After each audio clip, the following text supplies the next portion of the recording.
Hey everybody, welcome to Stitch Trek. I'm your host, Brooke.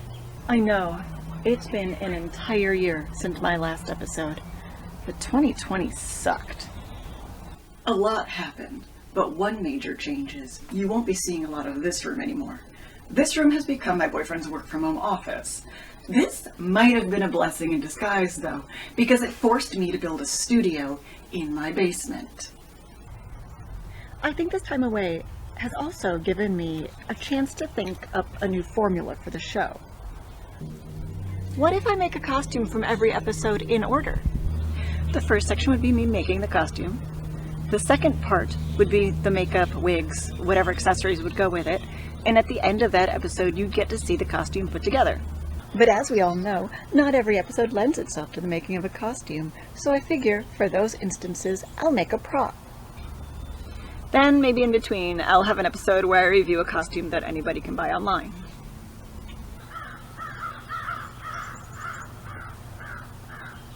And I'll try my best not to make costumes only for women, but, I mean, it's gotta fit me. So without further ado, how about we start with the very first of the two pilots, the cage, and make the costume that we meet Vina wearing. And they're like, Brooke, do you need another hobby? You have like a million reupholstery jobs in the basement to do. I'm like, of course I do. Of course. Why wouldn't I want every single second of my free time taken up? It makes sense. This is the beautiful Susan Oliver, who played Vina in The Cage. This is a production still. You'll see in this, the color of the top is kind of lavender. But in this one, a still from the actual episode, it looks rather blue. So I suppose the choice is up to you. I chose this, an old pillowcase, and this, a piece of a sheet that I'd already tried to make into something else. Mine, I suppose, toes the line between purple and blue. This is all I have, which might be just enough, I think. I sewed a gap together. This is going to be the waist piece, a long, narrow strip. Should be just enough to tie around your waist. This is going to be the shirt. I guess the shape that you should cut out would be like a Vulcan salute, without the thumb.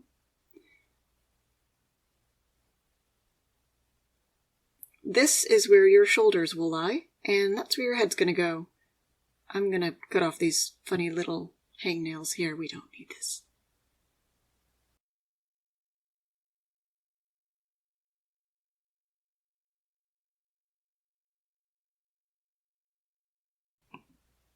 To show you that it's just enough, I'll drape it on my mannequin, which is the same size as me. Maybe not as muscular. It should come right down to the back and right down to the front around the waistline. Now what we're going to do is sew it up the side about the height of my hand. Like that. An easy measuring trick for later. So now I'm running it up the side, the height of my hand, with my hand to measure. Listen to that sewing machine. Oh my gosh. It's a beautiful old noise.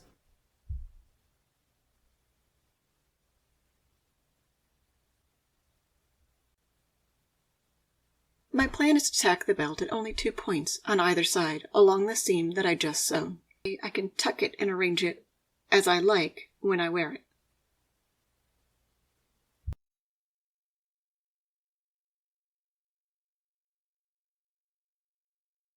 I will pin the spots that I want to sew.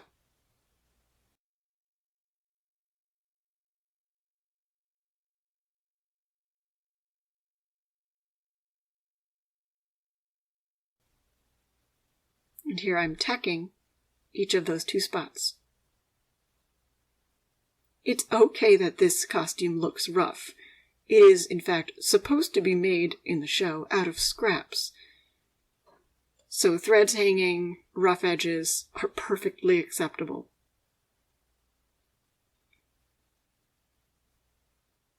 I'm just going to pin it and make sure that it lays the way I want it to. My plan is to be able to roll the belt line up and then tie it. That way it'll get the roll effect displayed in the episode. it seems to be just working.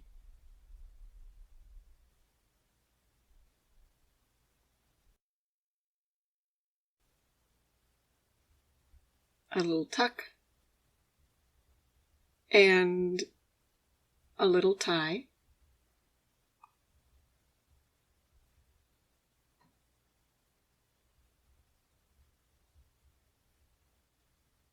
And then to hide the ends, because in the episode, you can't see the ends of the ties, though they must be there somewhere.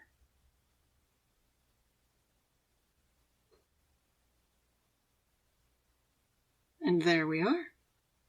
Oh, but wait! I've crossed it the wrong way. To undo that pin and do it right. Now, if you like, you could add a button that would hide underneath the waistband to button this closed. But I'm a fan of pins in costumes, because you can rearrange them if something doesn't quite fit right on the day of the event.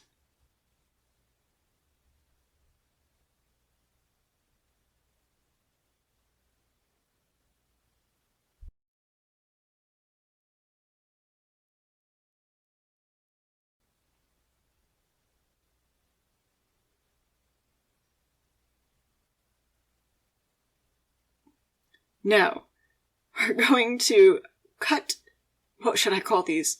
Tears? Tassels?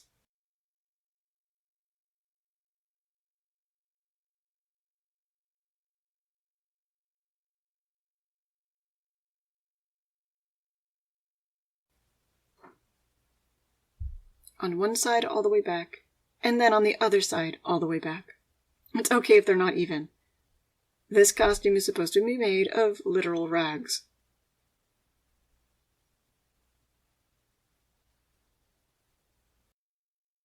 And there you have it, the top. I mean, that was pretty easy, right?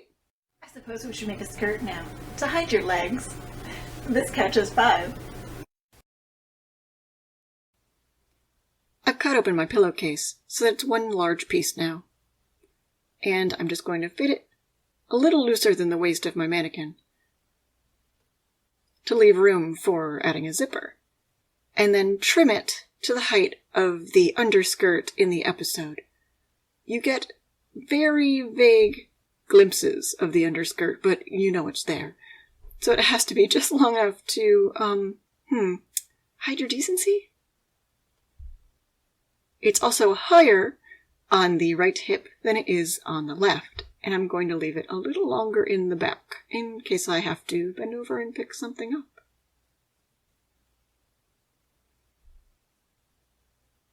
There's a slight seam here on the edge that I'm going to cut away, just to make it easier to sew the zipper later. You really don't have to measure very much if you have a mannequin. But if you're doing this on yourself, because you don't have a mannequin, I suppose, stand very still. Be careful. Have a friend do it. Now, which sewing machine to use? No. I think it's broken? No. Oh, hell no. Yes! Just kidding, we're going to use this one. Choosing your zipper is a simple task. Just choose the color closest. I've got yellow, and since you're not going to see much of it, it's really fine. Okay, fine. Someday I'll make a video on how to sew a zipper, but not right now. Just Google it real quick. I mean, it is pretty easy.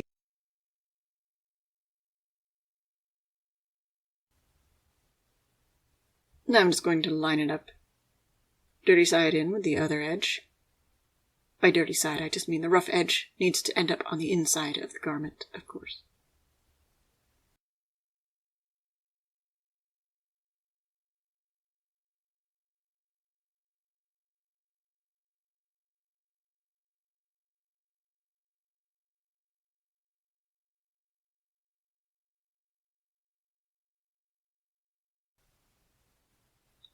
The little tips of the zipper that stick up, I'm just going to tack them down. And now I'm just going to finish the seam along the edge of the skirt. to where it would have been hemmed if this were a normal skirt. And there you have it, the underskirt, to hide your underthings. Here's the rope contraption. It looks rather burlappy, but I think it's actually made of jute.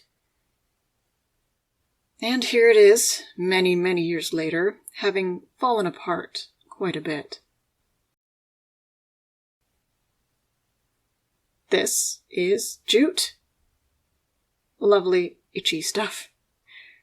It's great for this project, though, because it pulls apart. Wrap it around the waist of your dress form, your own waist, your Medican waist, the waist of a friend of the same size who's willing to stand for hours and hours. Then you're going to cut some longer strands to make up the skirt that go maybe about to your knee. This is a quick trick to cut a lot at once.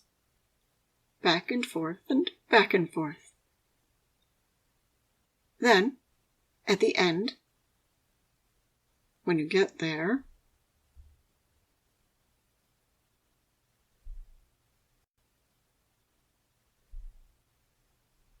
grasp it, but the end where the end of the rope is. Then cut off a second end, and then cut through all the loops. This makes many ropes of the same size.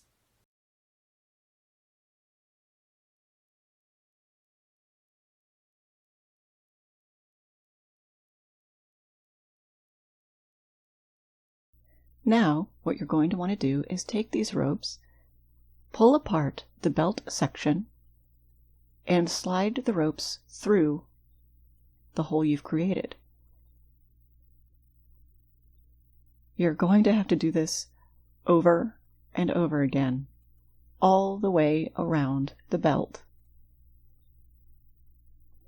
It's a little tedious, but in the end, if you really like this costume, it'll be well worth it. Here's a close-up of what I'm doing. And there you go.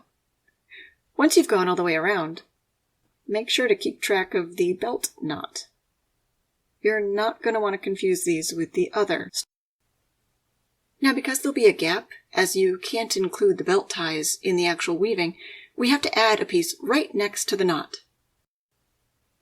So there you have it. Once we start weaving, we're going to attempt to make a sort of spiral pattern.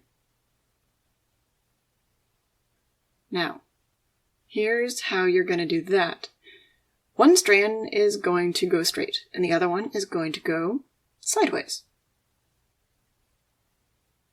The next one, the same thing. Like that. And the next one, all the way around.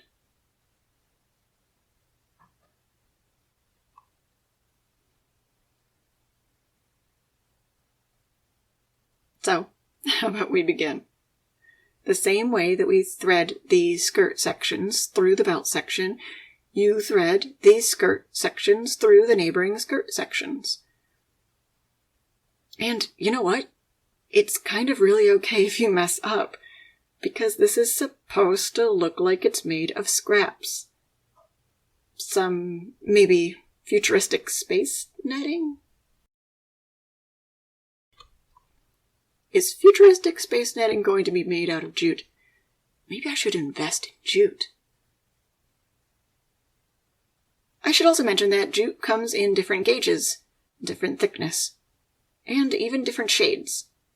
So you have options. If you want to make this thing look a little more rustic, maybe even weave in different sizes, and different colors to look like, wear has occurred.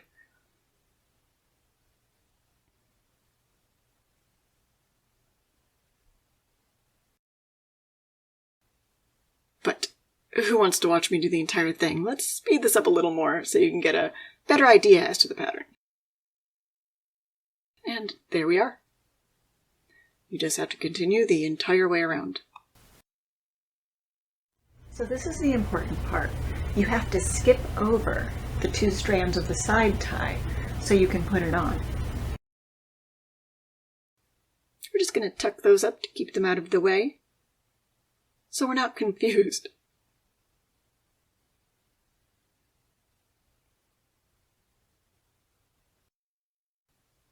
Now we're going to connect the two sides to each other.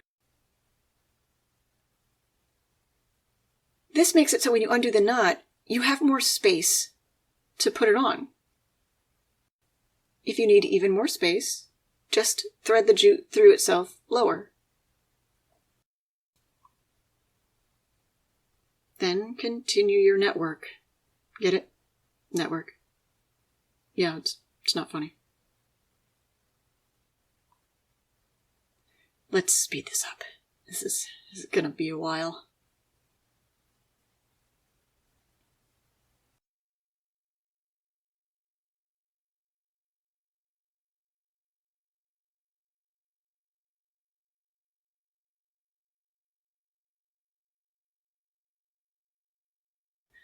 Now, you can unpin your side ties.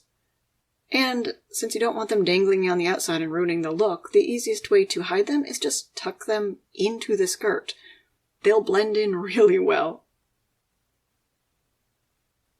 And there you have it. Superb! Such quality, such finery! Oh, but wait, we forgot our threads of many colors. This is just yarn.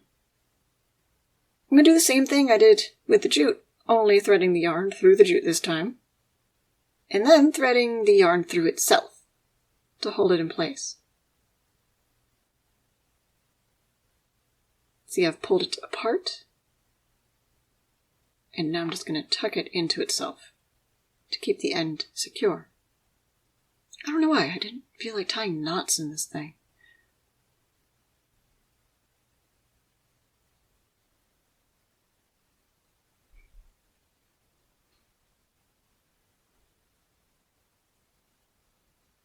Now you just have to thread it through the jute just like you did with the entire rest of the skirt.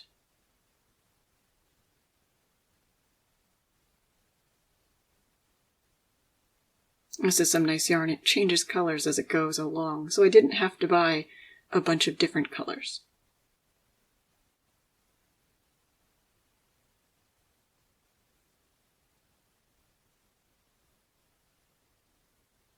Isn't this just thrilling, folks? I know. This is what you tune in for.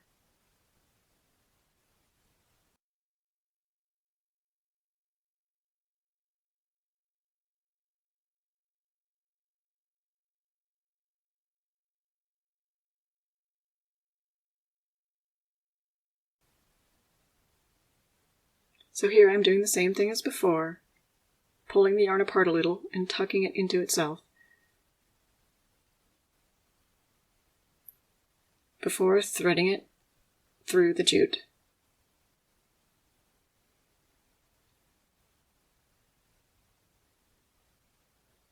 Photographs of the skirt show these colored strands not evenly spaced. There are maybe a dozen of them. It was hard to tell.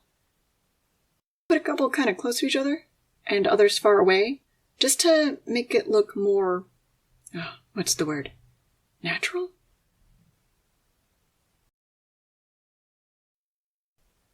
And there you have it, the finished piece. Right? That was pretty easy, right? Not warp core engineering. Oh, come on. And there you have it, the finished Vina base costume. But there's still more to do. If you want to watch me do the makeup, the hair, and I've got to make those shoes, join me for my next episode when all of this will be pulled together and you'll get to see it in its full glory. Also, I think that who wants to just watch me putting on makeup, right? So I might give a little review of my thoughts on the episode. I mean, we got to fill that space with something, and that seems entirely appropriate. Also, if you want to help me out a little bit financially, because let me set this up for you. I'm going to keep these ideas affordable for you, of course, but I still have to buy all the supplies to make every one for this show. So if you want to pitch in, all you have to do is share, subscribe. I think the limit is 1,000 followers before you can monetize. So it might be a little while until I get to that state. If you want to buy me a spool of thread in a different way, I've set up a PayPal account in the name Stitch Trek after, of course, this show. Just another option that you can click on, choose. $1 will do, 50 cents, I really don't mind. Every little bit helps me keep this insane idea rolling. But if you had fun, then I had fun. That's really all I want. Anyway, it's been great to have you here. Live long and prosper, everybody. Kapla, and really don't do. Isn't this cute? It's dirty because obviously it's got wine in it. But look, it says Chateau Picard. I have the matching t-shirt. I mean, obviously I have the matching t-shirt. Like, girl's got a problem.